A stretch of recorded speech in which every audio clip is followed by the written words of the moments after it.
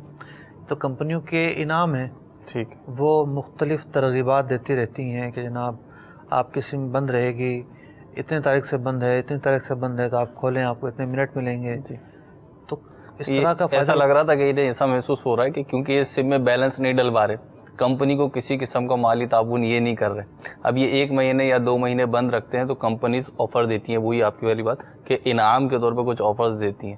تو بہرحال آپ جو ارشاد فرما رہے ہیں تو کیا یہ جائز ہے؟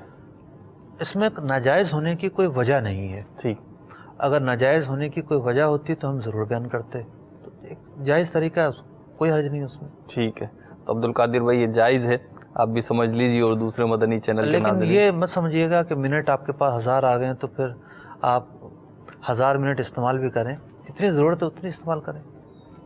ٹھیک، دوسرے ہمارے اسلام بھائی تھے، کاشف بھائی تھے پشاور سے، کہ نوکری کرتے ہیں یہ اور مال وغیرہ کی کسی کو ضرورت ہوتی ہے، اب یہ انہوں نے اس میں کلیئر نہیں کرا کہ اپنی نوکری کے دوران کرتے ہیں، نوکری کے بعد کرتے ہیں، کسی کو مال کی ضرورت ہوئی تو مال دلا دیا انہوں نے اس پر مطلب پیس۔ پیسے دیتے ہوں گے نا، جی، پیسے دینے کا تعلق ظاہر بات ایسا ہے کہ جس کا سائڈ بزنس ہے، جی، نوکری کرتے ہوئے بھی لوگ ایسا ہی محسوس ہو شرکت رہا۔ کرتے رہتے ہیں، مطلب نوکری میں خلل پڑے یہ ضروری نہیں ہے، ٹھیک ہے، پڑے تو پھر ظاہر بات یہ درست نہیں ہے۔ ٹھیک، اب جو طریقہ کار انہوں نے بتایا یہ شرعی اعتبار سے درست نہیں ہے۔ ٹھیک، درست نہیں ہے یہ۔ انہوں نے دوسرے کو رقم دی، اس نے ان کی رقم کی بنیاد پر مال خریدا، تو اب اس رقم سے جو مال خریدا گیا ان کی پارٹنرشپ ہوئی ایک طرح سے، تو اب نفع اور نقصان کو تناسب میں مقرر کرنا پڑے گا کہ بھئی جتنے کا یہ مال بکے گا 20% یہ رکھیں گے، 80% یہ رکھیں گے، کمی بیشی بھی ہو سکتی ہے۔ ہو یہ رہا ہے کہ انہوں نے ایک اماؤنٹ فکس کر لیا، پر پیس مجھے اتنا چاہیے، تو یہ شراکت داری کے اندر نہیں ہو سکتا۔ اس کی وجہ یہ ہے کہ ہو سکتا ہے وہ جو چیز دکاندار نے رکھی اپنی دکان پر اس کی مانگ کم ہو جائے، اس کا ریٹ گر جائے اور اتنے میں ہی نہ بکے جتنے میں خریدی ہے، یا جتنا نفع انہوں نے مقرر کیا وہ صرف اتنا ہی نفع ملے، دکاندار کو کچھ ہاتھ نہ آئے۔ ہونا کیا چاہیے؟ اب متبادل صورت میں عرض کرتا ہوں، متبادل صورت یہ ہو سکتی ہے کہ یہ لسٹ لے لیں، ٹھیک ہے، دکاندار کو جو بھی چیز چاہیے ہے وہ خود جا کر اپنی ڈیوٹی ٹائم کے علاوہ خرید لیں، ٹھیک ہے، یا کسی کو اپنا نمائندہ بنا دیں۔ مثال کے طور پر اس دکان میں کوئی ملازم کام کرتا ہے یا دکاندار کا کوئی رشتہ دار ہے، عزیز ہے، اس کو کہیں کہ یار یہ آپ میری طرف سے خرید کر آ جاؤ، ٹھیک ہے، جس پر دکاندار کو اعتماد ہو۔ ٹھیک ہے، یہ بھی ہوتا ہے نا بعض اوقات کہ دکاندار سوچتا ہے کہ میری پرائیویسی جاتی رہے گی اور لوگوں کو ریٹ کا پتہ چل جائے گا، ٹھیک ہے، تو کسی ایسے کو اپنا نمائندہ بنا دے یہ انویسٹر کہ جس پر دکاندار کو اعتماد ہو۔ صحیح، اب اس نے خرید لیا، خرید کر اپنے قبضے میں مال لے لیا، مثال کے طور پر وہ مال آیا 10,000 روپے کا، صحیح، اب یہی مال اس دکاندار کو مثلاً 12,000 روپے کا بیچ دے، صحیح، 6 مہینے کے ادھار پر، 4 مہینے کے ادھار پر، جو بھی باہمی انڈرسٹینڈنگ ہو، ٹھیک ہے، لیکن عرصہ ضرور مقرر کریں، طے کر لیں اتنے دن میں پیسے لوٹانے ہیں۔ اب نتائج وہی نکل رہے ہیں، پروفٹ مل رہا ہے کہ اتنا ہی پروفٹ مل رہا ہے۔ مثال کے طور پر 50 آئٹم خریدے تھے اور 50 آئٹم پر پہلے جو فارمولہ تھا جتنا نفع ملنا تھا اس فارمولے سے بھی وہی نفع ملا ہے، لیکن طریقہ کار بدل گیا ہے۔ ٹھیک، تو سود اور جائز جو تجارت ہے اس میں یہی فرق ہے، طریقہ کار کا فرق ہے۔ طریقہ کار بدلنے سے معاملات حرام ہو جاتے ہیں اور طریقہ کار تبدیل کرنے سے معاملات حلال ہو جاتے ہیں۔ تو مفتی صاحب یہاں پہ ایک عوامی اشکال ہے، میں چاہتا ہوں کہ وہ میں شیئر کر لوں۔ اشکال کہ جب یہ کہا جاتا ہے کہ طریقہ کار بدلنے سے جائز اور ناجائز کی صورتیں بدل جاتی ہیں، تو بعض ہمارے عوام جو ہوتے ہیں وہ کہتے ہیں کہ جناب کان یہاں سے پکڑو یا یہاں سے پکڑو، بات ایک ہی ہے۔ تو اس حوالے سے تھوڑی رہنمائی فرما دیں کہ طریقہ کار بدل رہا ہے، جائز ناجائز ہو رہا ہے، تو یہ جو وسوسہ ہے کہ کان یہاں سے پکڑو یا یہاں سے پکڑو، بات ایک ہی ہے؟ نادانی ہے اصل میں. جو عقل مند آدمی ہوتے ہیں نا وہ سوچ سمجھ کر گفتگو کرتے ہیں، ٹھیک. اور یہی وجہ ہے کہ عقل مند لوگوں کی گفتگو میں وزن بھی ہوتا ہے، نپی تلی گفتگو کرتے ہیں، حکمت بھری گفتگو کرتے ہیں. جو عوام ہے اسے نہ کھانا آتا ہے، نہ پینا آتا ہے، نہ اٹھنا آتا ہے، نہ چلنا آتا ہے، بس یہ ہے من کے موجی. ٹھیک. جیسا موڈ آیا ویسا جو ہے وہ کلام کرنا شروع کر دیا. اب میرے سوالات ہیں، یہ بھی عورت ہے، یہ بھی عورت ہے، یہ بھی عورت ہے، ٹھیک ہے. ٹھیک ہے، لیکن ایک ماں ہے، ایک بہن ہے، ایک بیوی ہے. ٹھیک ہے. کیا آپ یہاں کہیں گے کہ ساری عورتیں ہیں لیکن یہ الگ الگ ان کو درجہ کیوں دیا گیا؟ نہیں، ظاہر سی بات ہے، وہ سمجھ میں آتی ہے بات کی. سمجھ میں آنے والی بات ہے. تو اسی طریقے سے ایک عورت ہے وہ نکاح سے پہلے حرام اور نکاح کے بعد حلال. ٹھیک. دو بول ہی بولے گئے نا. جی. تو کیا ہے کہ دو بول بولنا ایک شریعت کا بتایا ہوا طریقہ ہے. ماشاءاللہ. جب اس طریقے کو اپنا لیا گیا تو احکام ہی بدل گئے. قرآن مجید فرقان حمید میں اللہ تبارک و تعالیٰ نے واضح الفاظ میں فرما دیا احل اللہ البیع وحرم الربا. اللہ تعالیٰ نے خرید و فروخت کو حلال قرار دیا، سود کو حرام قرار دیا، دونوں کو بیان کر دیا. اب ان دونوں کا جو فرق ہے وہ طریقہ کار کا فرق ہے، مقاصد دونوں کے ایک ہیں. ٹھیک ہے. منافع. کان پکڑنے والی بات دیکھیں تو مقاصد دونوں کے ایک ہیں، دونوں سے نفع ملتا ہے. طریقہ کار کا فرق ایک سودے کو تجارت قرار دیتا ہے اور ایک سودے کو سودی سودا قرار دیتا ہے. ماشاءاللہ. یہ تیسرا سوال تھا مفتی صاحب ہمارے پاس کہ جماعت کے وقت بڑا ہی لمبا چوڑا سوال کر کے پھر مدعا کی طرف آئے سائل. جی. تو ہوتا ہے بعض لوگ جو ہے وہ سوال کرتے ہوئے کچھ تفصیل زیادہ بیان کرتے ہیں. امام بھی ایک انسان ہے، عام ملازموں کی طرح اس کے بھی کچھ حقوق ہیں. صحیح. جب دیگر جو ملازمین ہیں ان کو ریلیف دی جاتی ہے، یہ ہمارا عرف ہے. ٹھیک. مثال کے طور پر سرکاری ملازمین ہوں یا پرائیویٹ ملازمین ہوں، ہفتے کی ایک چھٹی کا عرف ہے. ٹھیک ہے. لیکن بعض جگہوں پر کمپنی کے ملازمین میں یہ عرف نہیں ہوتا. شفٹنگ جہاں ہو رہی ہوتی ہے تو وہاں ایسا نہیں ہوتا، وہاں مطلب ڈے نائٹ کام ہو رہا ہوتا ہے تو وہاں نائٹ کے بعد چھٹی دے دی جاتی ہے، ایک کے بجائے 2 دے دی جاتی ہے. تو ہر شعبے میں جدا گانا عرف ہوتا ہے ریلیف دینے کا. ٹھیک ہے. کہ سال کے 365 دن اور روزانہ 5 نمازیں وہ پڑھائے، اسے ایک نماز میں بھی چھٹی کا حق نہ ہو. شریعت کی یہ تعلیمات نہیں ہے. ٹھیک. وہ بلا شبہ ایک اجیر ہے، ایک خدمت انجام دے رہا ہے، اس کے بھی حقوق ہیں اور اس کی بھی اس کو ماہانہ چھٹیاں دینی چاہیے، سالانہ چھٹیاں دینی چاہیے. لیکن علماء سے پوچھ کر، مفتیان کرام سے پوچھ کر کہ جناب اس شعبے کے اندر کتنی ماہانہ چھٹیوں کا عرف ہے، یعنی ہم کتنی دے سکتے ہیں، کتنی سالانہ چھٹیاں دینے کا عرف ہے، تو یوں ایک ایگریمنٹ ہر سال کیا جائے اور اس کو پھر رینیو کیا جائے. تو یہ ہے طریقہ کار. اب جو طے شدہ ہے اگر وہ اس سے عدول کرتا ہے یا کوئی ایسی حاجت پیش آتی ہے اسے جس کی وجہ سے اسے زیادہ چھٹیاں کرنی پڑتی ہے، تو پھر یہ سوال قائم کیا جائے کہ چھٹیوں کا یہ معاہدہ تھا لیکن اس سے زیادہ اتنی چھٹیاں کی ہیں، تو پھر ضرور اس سوال کا جواب دیا جائے گا. فی الحال تو سوال سے ایسا لگ رہا ہے کہ جناب مشرق مطلب کے بجائے سورج جو ہے وہ مغرب سے طلوع ہو جائے، امام کو ایک نماز کی چھٹی نہیں دینی، ایسا نہیں ہے. ٹھیک. تو چھٹیاں طے کر لی جائیں، پھر اس کے مطابق کام کیا جائے تو سہولت ہے دونوں طرفین کو. چوتھا سوال تھا ہمارے پاس، غالباً زمر نام بتایا انہوں نے، کہ آدھا کلو آٹا زیادہ ڈالتے ہیں، وہ گرم اور ٹھنڈا ہوتا ہے تو پھر اس کے ویٹ میں فرق آ جاتا ہے. ہول سیل کا جو کام کرتے ہیں، جی ویسے سوال اتنا واضح نہیں تھا لیکن جو میں سمجھ پایا ہوں، ہول سیل میں جو لوگ کام کرتے ہیں وہاں یہ ہوتا ہے کہ مثال کے طور پر گندم آ رہی ہے یا چاول آیا ہے تو جس تول سے وہ آیا ہوتا ہے جی تو راستے میں پہنچتے پہنچتے بہت ساری چیزوں کا وزن کم ہو جاتا ہے. ٹھیک ہے. یعنی جیسے اناج ہے تو وہ سوکھنا شروع ہوتا ہے, ٹھیک ہے. گیلا ہوتا ہے تو وزن زیادہ ہوتا ہے. ٹھیک. اور بھی کچھ ایسے آئٹم ہوتے ہیں اس کا وزن کچھ نہ کچھ, یعنی ایک بوری ہے اگر ریڈیوس ہوتا ہے, 1.5 من کی بوری ہے تو پاؤ, آدھا پاؤ, بعض میں آدھا کلو پوری بوری میں کم ہوتا ہے. اب معاملہ یہ ہے کہ اس کا وزن ہے 49 کلو. ٹھیک ہے.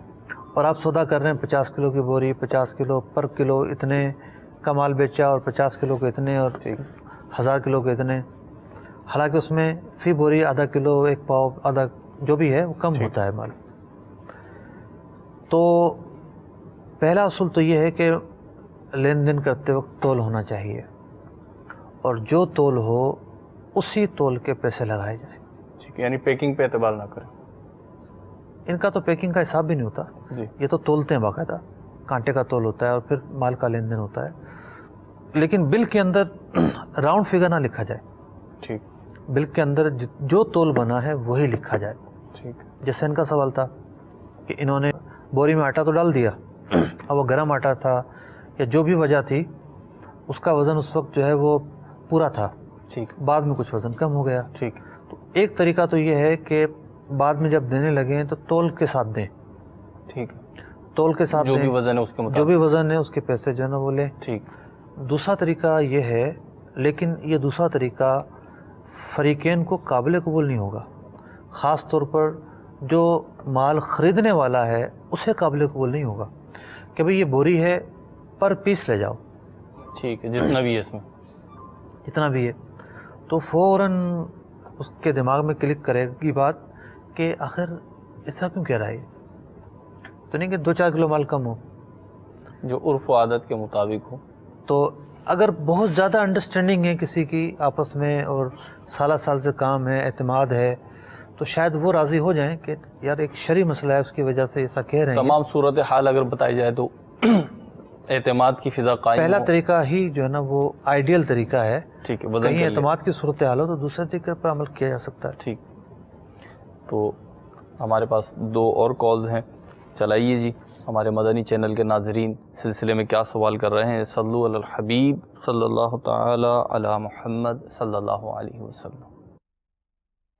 جی میں اوقات حسین بول رہا ہوں, ضلع حافظ آباد سے, غنی کے طارق. میرا سوال یہ ہے کہ میرا کام ہے کھاد اور زرعی ادویات کا. بندہ جو نقد لیتا ہے تو بوری ہے 2000 روپے کی. اگر وہ 6 ماہ کے لیے کہتا ہے کہ میں 6 ماہ پیسے نہیں دینے, تو کیا میں اسے وہ بوری جو ہے وہ 2500 کی دے سکتا ہوں یا 2200 کی دے سکتا ہوں؟ ٹھیک ہے, انشاءاللہ عز و جل عرض کرتے ہیں. دوسری کال بھی دے دیجیے گا ہمیں.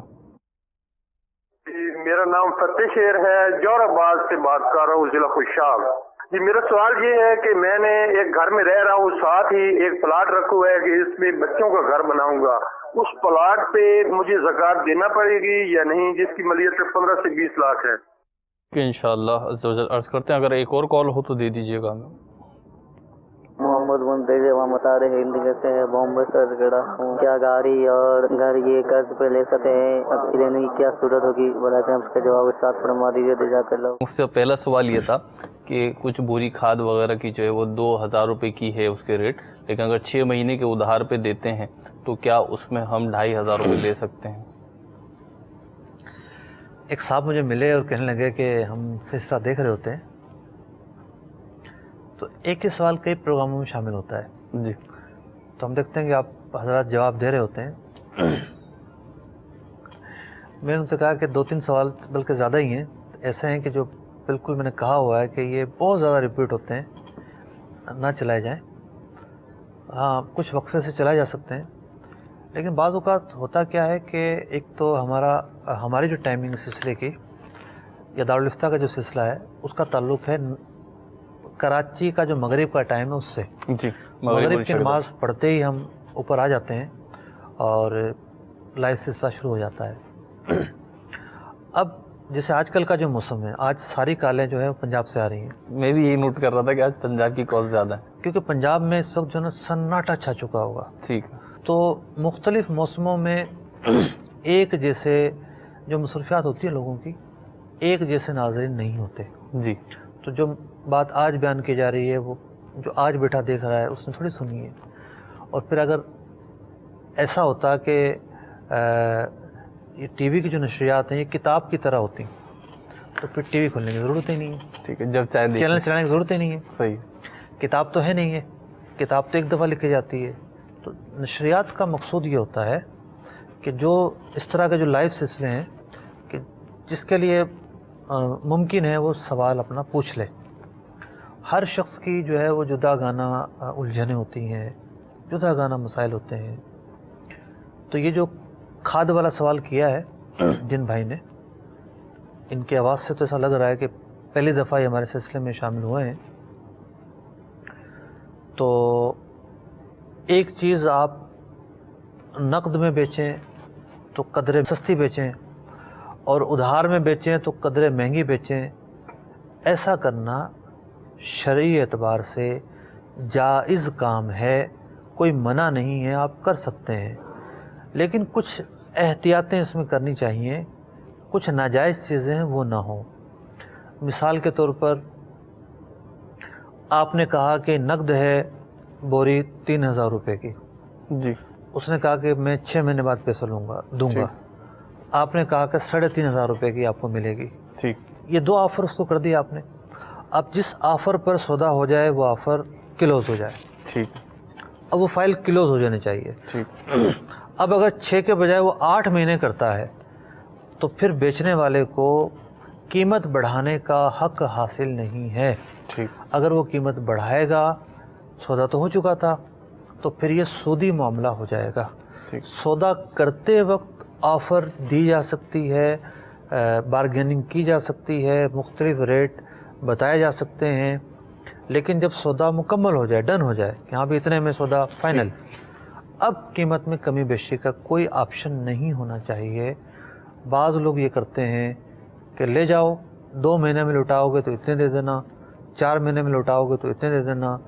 ایسا کوئی آپشن بھی نہیں ہونا چاہیے. ایک قیمت پر سودا ڈن ہو بس. جس قیمت پہ ڈن ہو گیا پھر اسی قیمت پہ جی ہاں آگے اسے لینا دینا کرنا ہوگا. ایک سوال تھا بچوں کے لیے گھر لیا ہوا ہے، اس کے ساتھ اس پر زکوٰۃ نہیں ہے. گھر کے ساتھ پلاٹ لیا ہوا بچوں کے لیے، پلاٹ لیا ہوا ہے، اس پر زکوٰۃ نہیں ہے کیونکہ وہ مال تجارت نہیں ہے. ٹھیک ہے. اور یہ آخری سوال جو تھا ہمارا کیا تھا کہ گاڑی اور گھر قرض پہ لی جا سکتی ہے یا نہیں؟ قرض پر یا ادھار؟ ادھار. دنیا کی کسی بھی چیز کو آپ ادھار خرید سکتے ہیں جبکہ کوئی شرعی ممانعت کی صورت نہ پائی جائے. مطلب جب جنسوں کا تقابل ہو تو وہاں تو ممانعت کی صورت پائی جائے گی، ورنہ بے مطلق میں تو کوئی ایسی ممانعت نہیں ہے. جزاک اللہ مفتی صاحب. آپ کو سوالات کے جوابات بھی مل گئے ہوں گے. ہمارے سلسلے کا وقت اختتام کو پہنچا. اللہ عز و جل ہمیں عمل کی بھی توفیق عطا فرمائے، علم دین سیکھنے کی توفیق عطا فرمائے. صلو علی الحبیب صلی اللہ تعالی علی محمد صلی اللہ علیہ وسلم. رزق حلال دے مجھے اے میرے کبریا، دیتا ہوں تجھ کو آستا تیرے حبیب کا، دیتا ہوں تجھ کو آستا تیرے حبیب کا.